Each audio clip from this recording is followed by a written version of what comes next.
નમસ્કાર, આપ જોઈ રહ્યા છો ન્યૂઝ 18 ગુજરાતી. હું છું સિદ્ધાર્થ ધોળકિયા. ગુજરાતમાં શનિવારે નોંધાયેલા નવા 394 કેસ સાથે કોરોના પોઝિટિવ દર્દીઓનો આંકડો 7,796 ને આંબ્યો છે. છેલ્લા 24 કલાકમાં 23 દર્દીઓના મૃત્યુ સાથે ગુજરાતમાં કુલ 472 દર્દીઓ કોરોના સંક્રમણના લાગ્યા બાદ મૃત્યુ પામ્યા છે. પરંતુ સૌથી સારી વાત એ રહી કે મૃત્યુઆંક ગઈકાલે ઘટ્યો છે. જો કે એમ્સથી આવેલા ડોક્ટર ગુલેરિયાએ પણ એ જ મુદ્દા પર ભાર મૂક્યો છે કે રાજ્યમાં કોરોનાથી થયેલા મૃત્યુનો રેટમાં ઘટાડો જોવા મળ્યો છે. ટેસ્ટિંગ ભલે વધે પણ મૃત્યુઆંક ઘટવો જોઈએ અને લોકો પણ બીમારીને છુપાવે નહીં. તો શહેરમાં અમદાવાદની વાત કરીએ, 5 મે 349 હતા, 6 મે 291 પોઝિટિવ કેસ આવ્યા હતા, 7મી મે 275 કેસ, 8મી મે 269 કેસ નોંધાયા હતા, તો 9મી મે 280 એટલે કે સરેરાશ 260-70 નો આંકડો હતો. ગાંધીનગરમાં જે આંકડો વધ્યો 5 મે 2, 6 મે 4, ત્યારબાદ આંકડામાં વધારો જોવા મળ્યો. 7મી મે ફરી એક વખત 5 કેસ નોંધાયા હતા, 8મીએ 9 કેસ પોઝિટિવ આવ્યા અને 9મીએ 22 કેસ એક સાથે પોઝિટિવ આવ્યા, જેના કારણે તે 100 નો આંકડો વટાવી ગયો. તો સુરતમાં પણ તે જ પરિસ્થિતિ હતી. અનુક્રમે નંબર વધતા ગયા. 5 મે, 6 મે, 7 મે 45 સુધી પહોંચી ગયા હતા પોઝિટિવ કેસનો આંકડો. 8મી એક વખત થોડો ઘટાડો જોવા મળ્યો હતો, પરંતુ 9મીએ ફરી એક વખત 30 કેસ પોઝિટિવ નોંધાયા. તો વડોદરામાં 20 કેસ પોઝિટિવ આવ્યા હતા 5 તારીખે, ત્યારબાદ 6મી તારીખે 16 કેસ પોઝિટિવ, 7મે 19 કેસ પોઝિટિવ આવ્યા હતા અને 8મી મે 25. તો 9મી મે જે પોઝિટિવ આંકડો હતો તે 28 પહોંચ્યો હતો. સરેરાશ 22 નો આંકડો જોવા મળ્યો વડોદરામાં પણ.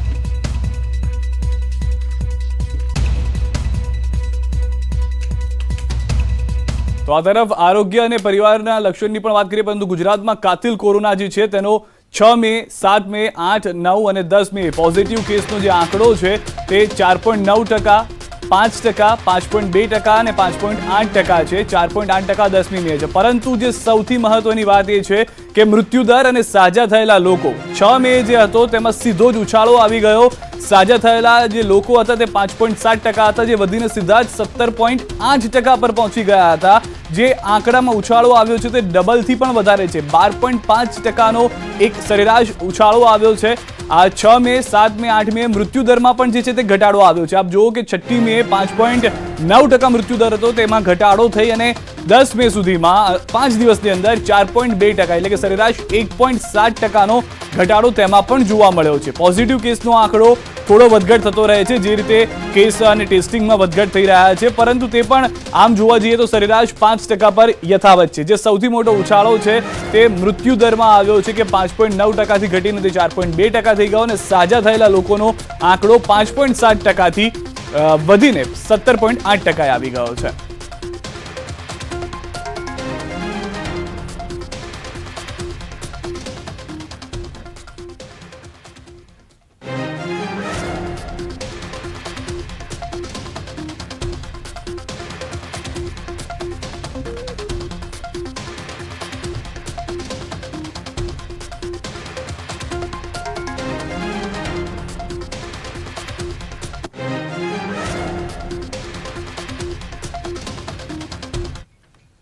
તો હાલમાં જે રીતે દૂધનું વિસ્તરણ થઈ રહ્યું છે, અનેક જગ્યાએ કરવામાં આવી રહ્યું છે, તે ખૂબ જ મહત્વનું છે. खुद हमारी साथ अमूल एमडी आर.एस. सोढ़ी साहब जुड़ाई गया है. सोढ़ी जी, आपसे ये जानना चाहेंगे सबसे पहले, अमूल जो इस तरह से काम कर रहा है कि लोग खूब ही बहुत ही प्रशंसा किए जा रहे हैं, किस तरह से पूरी प्रोसेस को आप मैनेज कर रहे हैं जब लॉकडाउन चल रहा है तब? सिद्धार्थ जी, अभी आपने थोड़ा जो आपके दर्शक न्यूज 18 के नेगेटिव बातें सुन रहे थे, पॉजिटिव बात ये है कि दूध के संकलन पे और डिस्ट्रीब्यूशन में जब से लॉकडाउन अनाउंस हुआ है कोई इंपैक्ट नहीं आया. एक तरफ तो जो हमारे 36 लाख खेडूत परिवार हैं जो अमूल से जुड़े हुए हैं और 5 लाख गुजरात के बाहर अन्य राज्य महाराष्ट्र, राजस्थान, हरियाणा, यूपी और वेस्ट बंगाल, हमारा दूध बिना किसी डिसरप्शन के, बिना किसी रुकावट के पूरा चल रहा है. हमारे पास इनफैक्ट 15% ज्यादा दूध आ रहा है. पिछले साल से 30 से 35 लाख लीटर दूध ज्यादा आ रहा है, क्योंकि जो छोटे छोटे प्लेयर्स थे, मिठाई बनाने वाले, स्मॉल मिल्क वेंडर्स थे, डेयरी वाले थे, छोटे छोटे आइसक्रीम वाले थे, तो उन्होंने दूध लेना बंद कर दिया. तो वो दूध अभी अमूल के पास आ रहा है. गुजरात सरकार ने भी हमको रिक्वेस्ट की थी कि हम जो हमारे मेंबर्स नहीं भी है, स्पेशली सौराष्ट्र में, आप उनसे भी दूध लीजिए, तो हमने वो भी ले रहे हैं उनको एज ए मेंबर बना के।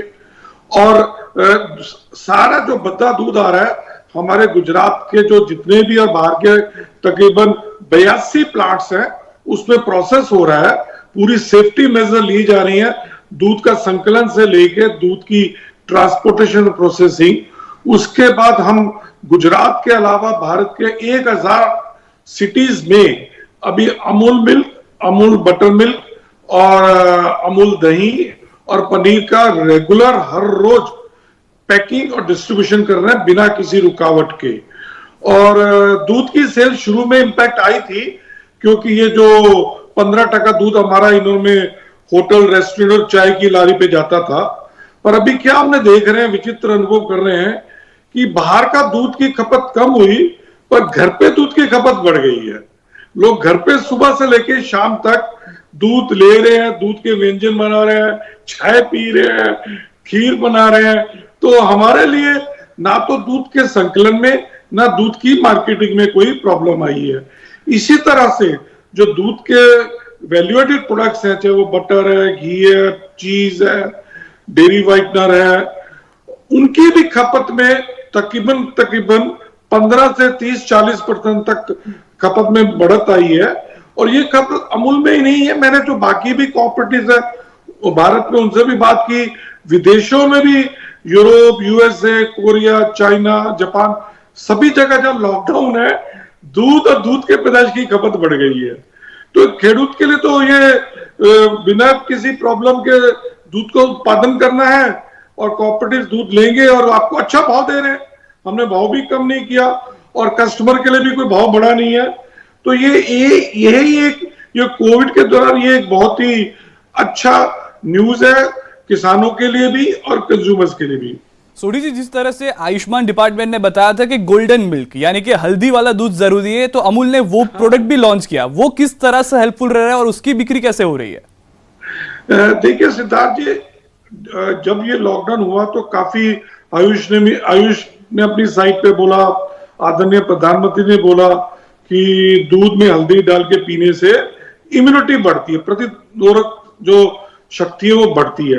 तो हम ऑलरेडी हल्दी दूध पे काम कर रहे थे, तो हमने क्या किया, उसको थोड़ा एक्सपेडिट किया, उसकी रफ्तार चेंज करके हमने आनंद में हमारी अमूल डेयरी में उसको उत्पादन किया।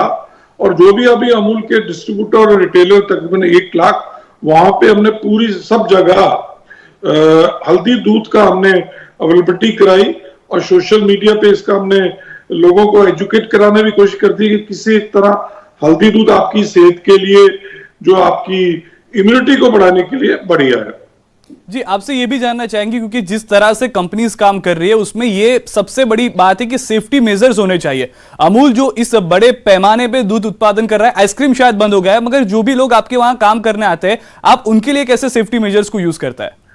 सिद्धार्थ जी, पहले तो मैं बताऊं, आइसक्रीम बंद नहीं हुआ है। शुरू के थोड़े दिन लोग क्या प्रायोरिटी पे लोग पहले दूध ले रहे थे जी, फिर दूध के प्रोडक्ट्स लेने शुरू किए। अभी आइसक्रीम की भी सभी जगह अवेलेबिलिटी और बिक्री बढ़ गई है। शुरू में डिस्ट्रीब्यूशन में प्रॉब्लम थी और वो भी अभी लाइन पे आ गई है। प्रोडक्शन थोड़े टाइम के लिए रोका था बिकॉज हमारे पास लेबर भी कम थी, दूसरा आइसक्रीम का स्टॉक बढ़ गया था क्योंकि आगे सेल नहीं थी। अभी पिछले 3 दिन से आइसक्रीम के भी प्रोडक्ट्स की प्रोडक्शन भी शुरू हो गई है और मार्केट में उठाव भी अच्छा है। कमिंग टू जो आपने बोला कि जो सेफ्टी मेजर्स के लिए जाए, देखिए गुजरात सरकार ने हमारे को, जो प्रिंसिपल सेक्रेटरी हेल्थ है, उन्होंने हमको 17 मार्च को अप्रोच किया कि गुजरात की 60% जो जनता है वो गांव में रहती है और गांव में अमूल का पेनिट्रेशन अच्छा है। तो उन्होंने बोला कि आप हमारी हेल्प कीजिए, जो गांव में लोग हैं, रूरल फैमिली, उनको कैसे एजुकेट कराया जाए कि कैसे क्या सेफ्टी मेजर रखने हैं।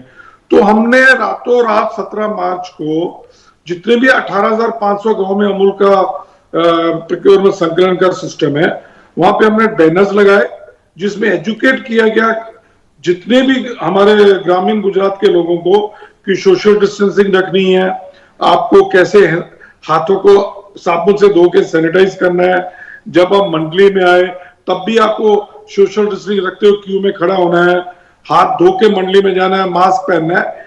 इसी तरीके से जो भी हमारे टैंकर दूध लेने जाते हैं वो भी डेयरी से निकलते होकर सैनिटाइज होते हैं। दूध का संकलन करके जब वो वापस डेयरी में आते हैं तब दोबारा से उनको डेयरी के बाद सैनिटाइज किया जाता है। और जितने भी वर्कर्स हैं उनका वो थर्मल स्क्रीनिंग करके एक हमने सैनिटाइजिंग टनल बना रखी है, उसमें से गुजारते हैं, हैंड वॉश होता है। और प्लांट में भी पैकिंग लाइन स्पेशली पूरा सोशल डिस्टेंसिंग रखी जाती है। और हमारे जितने भी गोडाउन है, जितने भी ट्रक्स हैं, सबको सैनिटाइज किया जाता है और पूरी सेफ्टी की पूरी तरीके से पूरा प्रिकॉशन लेके अमल में किया जाता है। शायद ये जवाब सुनने के बाद बहुत लोगों को राहत भी हुई होगी, क्योंकि कुरियन जी ने, जैसे आपने पहले ही बताया कि अभी जो दूध की खपत है वो बढ़ रही है। कुरियन जी ने पहली श्वेत क्रांति की थी, ये लॉकडाउन में सोढी जी दूसरी कर रहा है। नहीं सिद्धार्थ जी, हम तो उसको जो देखिए, गुजरात ने पूरे भारत को श्वेत क्रांति का रास्ता दिखाया और नो डाउट उसके जो प्रणेता है, वो जो उसके जो फाउंडर है डॉक्टर वर्गीस कुरियन है, आप देख ही रहे हैं। तो उन्होंने जो सिस्टम बनाया, हमको ये देखना है कि उस सिस्टम को कैसे ठीक ठाक रखना है, उसको कैसे चलाना है और उसको कैसे बढ़ाना है। मुझे अगर आप फिगर दे सके किस तरह से खपत में बढ़ोतरी हुई है, तो हमें भी ये जानने में, पहचानने में थोड़ी समझ आ जाएगी, क्लैरिटी आ जाएगी कि लॉकडाउन में किस तरह से अमूल अच्छे से काम कर रहा है और लोग कितने तरीके से अमूल को खरीद भी रहे हैं। देखिए, अभी हमारा लॉकडाउन में जब 25 मार्च को अनाउंस हुआ, उस वक्त के बाद हमारा तकरीबन देखो 230-40 लाख लीटर दूध आ रहा था, जो बढ़ के 260 लाख लीटर हो गया। आज भी हमारे पास 255 लाख लीटर आ रहा है, जो पिछले साल मई के मुकाबले में 35 लाख लीटर है। तो तकरीबन 15% दूध ज्यादा है। खपत की बात करें तो हमारा 140 लाख लीटर दूध पैकिंग में मिलता है, चाहे वो गुजरात, और इसमें से गुजरात में तकरीबन हमारा 50-55 लाख जाता है और तकरीबन 85-90 लाख गुजरात के बाहर जाता है।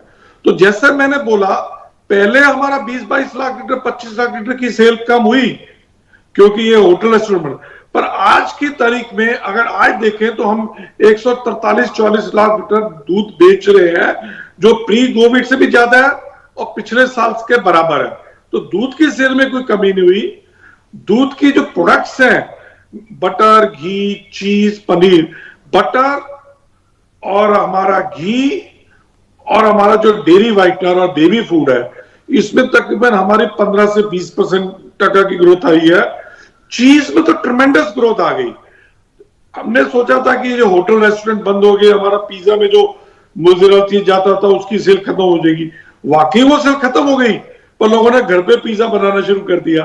बाहर आप 200 रुपए में एक पिज्जा खाते थे, घर पे आप 200 रुपए में 4 पिज्जा बना रहे हैं, तो आपकी चीज की खपत 3-4 गुना ज्यादा हो गई। तो चीज की तो डिमांड हमको पूरी करना मुश्किल हो रहा है। तो चीज की डिमांड में तक 35 से 40% ग्रोथ है। पनीर की सेल भी 50% बढ़ गई है। टेट्रा पैक मिल्क की 30 से 40%।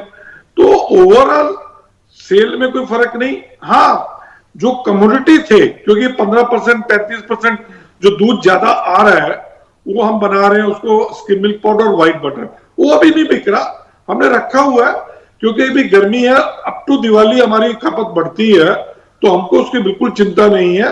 हाँ, हमारी वर्किंग कैपिटल रिक्वायरमेंट बढ़ रही है क्योंकि इन्वेंट्री में हमारा 4-5 हजार करोड़ रुपए रुक गया। पर जहां वो 50,000 करोड़ का बिजनेस करते हैं तो 4-5 हजार करोड़ हमारे लिए कोई ज्यादा अमाउंट नहीं है। सोढी जी, कभी कभी ये फेक मैसेजेस भी वायरल हो रहे हैं कि दूध बंद हो जाएगा, अमूल नहीं दे पाएगा। आपके पास भी शायद वो मैसेजेस आते होंगे, क्योंकि आप भी ट्विटर पे एक्टिव है, आपके पास भी वो टैग होते होंगे। आप उन लोगों को क्या मैसेज बताना चाहेंगे?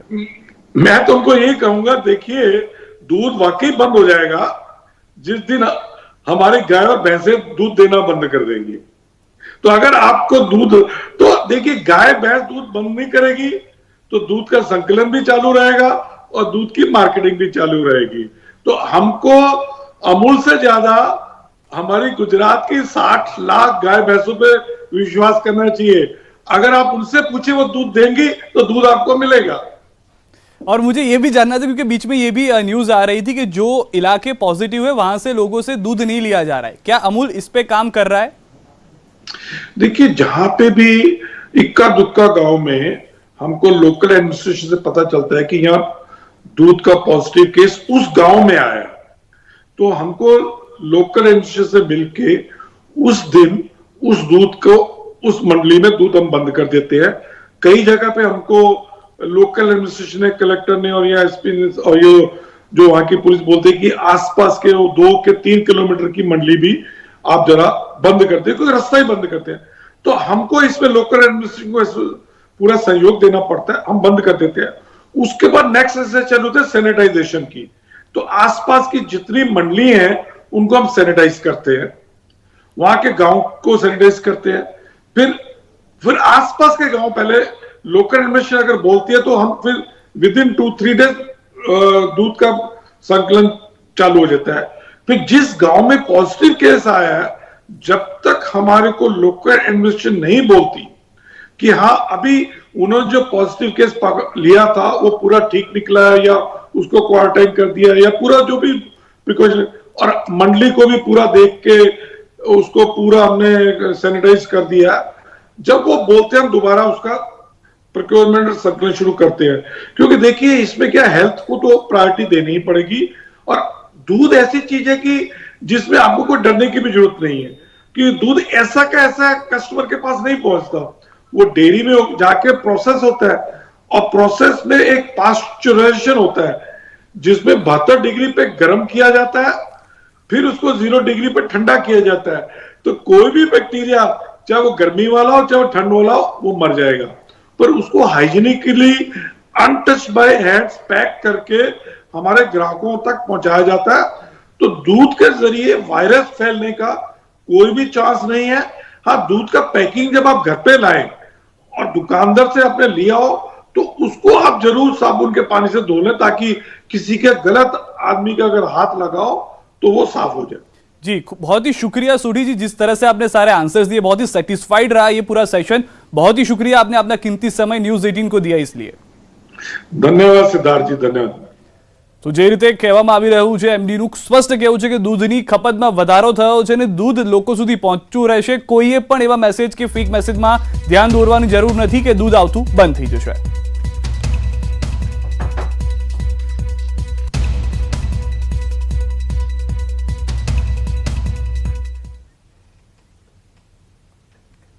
अन्य खबर पर नजर करिए। मार्केटમાં પ્રોફિટ કમાવાની રીત જાણવી હોય કે અનિશ્ચિત સમયમાં એક્સપર્ટનો મત મેળવવો હોય, રોકાણની દરેક રીતને સમજવા માટે તમે ફક્ત ₹1 પ્રતિ દિવસના દરે સબસ્ક્રાઇબ કરી શકો છો